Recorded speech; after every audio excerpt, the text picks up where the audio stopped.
Hey there! In this video, we're going to cover chain of custody actions inside of an evidence item within Monolith.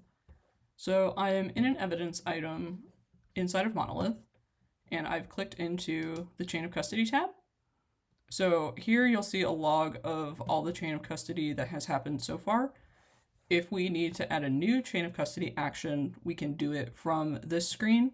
Just a quick refresher, the way we got to this screen was I came into it from the case evidence tab, and I just clicked into the evidence item.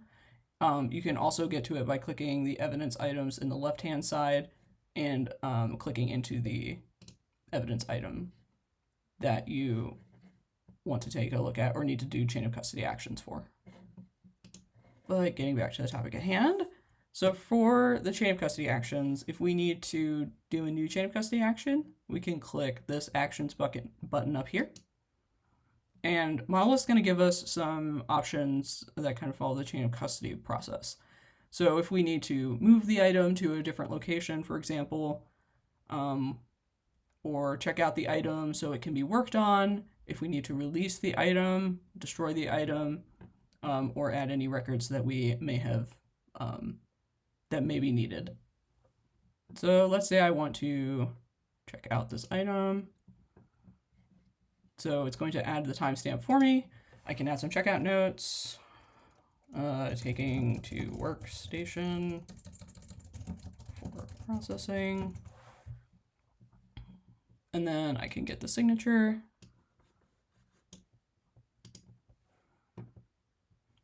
And then I can check out the evidence.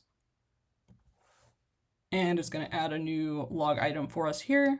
We can see the details, the signature, and that's how it functions. Something else that's cool about this is over in the top right-hand side, if you need to export a chain of custody report for an evidence item, you can easily do that. So if you click reports here at the top right, the intake form and release form, these are just paper copies of that widget that we just showed you.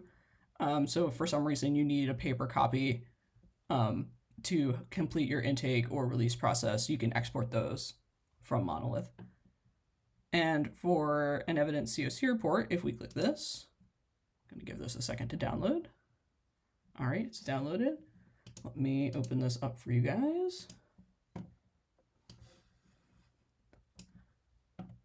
So this is the COC report that I just exported. So it's going to have our organization's information about the evidence item, and then if there's any child evidence, any acquisitions so far, and then all of the chain of custody that this item has so far.